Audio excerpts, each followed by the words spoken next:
I can give you my name, but the gang sign says it all. I'm a part of the Tribal Warrior gang. Oh, and just because I'm 13, that don't mean I don't know what life is really like. Everyone is out to get you. I take what I want to survive before someone tries to take something from me. That's how it is. That's the truth of where I'm from.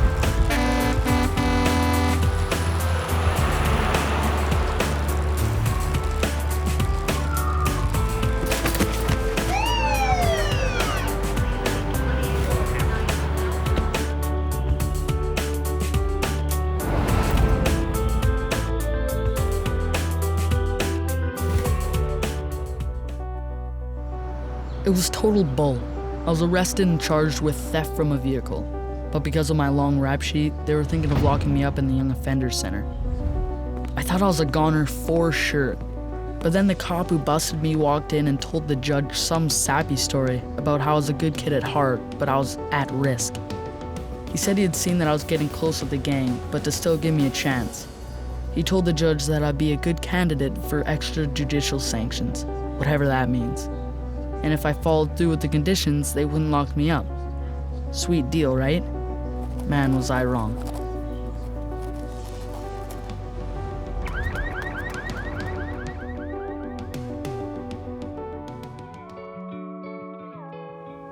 Once I was arrested, the government put me in a group home.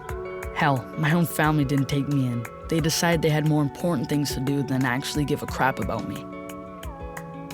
After a few months, that same cop showed up with some guy named Alex from this native organization called Puna.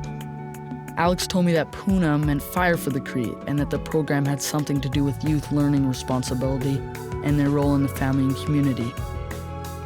The cop said the attendance of the Puna program was part of my extrajudicial sanction, and if I decided to do the program, Puna would find people who cared about me and get them involved in my life.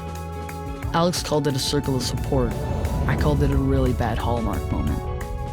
The only support I wanted was from my brother Pete, but he was sitting in a jail cell. Oh, and these Puna meetings? More like phony meetings. I faked my way through them so the cop and judge would sign off. Then one day Alex tossed me some boxing gloves. Good thing too, because I was in the mood for a fight.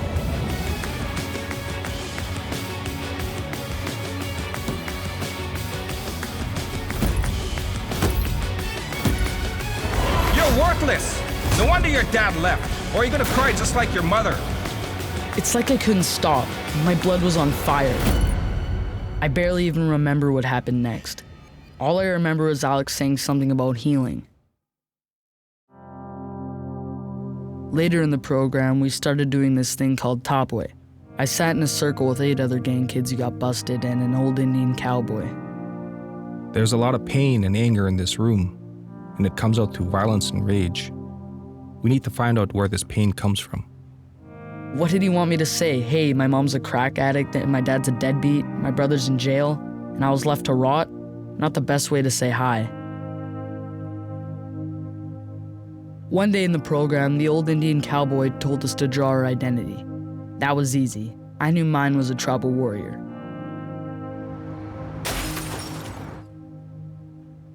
After my brother went to jail, they took care of me. But they haven't been around at all since I've been in here. Hell, they really are like my family. They disappeared the second I needed them. I don't need any of them. A couple weeks later in the Topway program, I had to draw my family tree, and it was pathetic. Looking down at my crummy piece of paper, I can see how effed my life was. You see on the left there? You can call her my mom. I like to call her a junkie.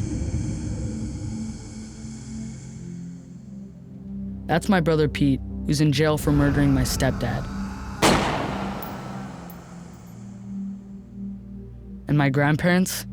I wouldn't know. Never even met him. The Indian cowboy looked at me and said, Almost everyone in my generation went to residential school, and we all got messed up. This is how all the violence, the addictions, neglect, and abuse was passed on from one generation to the next. All this negativity passes down from your great-grandparents, to your grandparents, to your mother, then it was passed on to you. It's a cycle, but once you know this, you don't always have to wonder why no one cared. We can all break this cycle.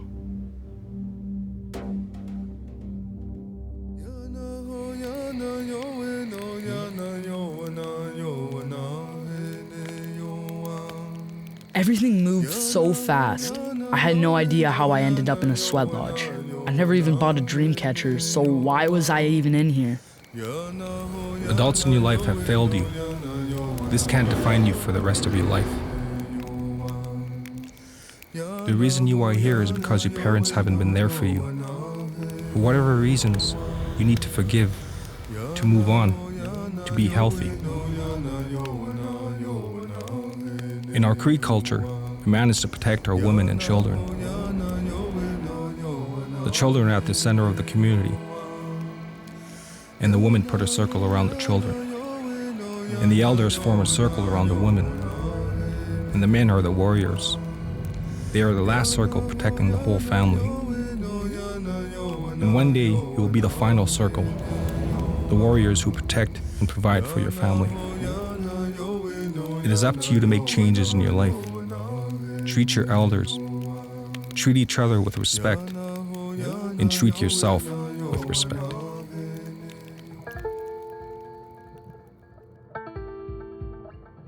Topway means the truth, and I spent 3 months looking for mine.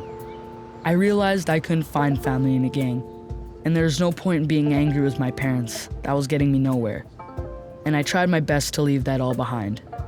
That cop and Alex said I was a good kid and that I had successfully completed the Puna program and my extrajudicial sanctions. They recommended that the judge drop my charge. The judge agreed. It was the first time I had someone fighting for me.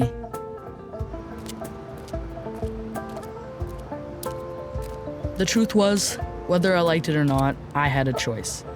I could follow my brother's path or create my own. I had always looked up to my brother, and I know he doesn't want me in here. I would never want to let him down either. I know how bad that hurts. That prison glass made things way clearer for the both of us. I got something he didn't get, a fighting chance.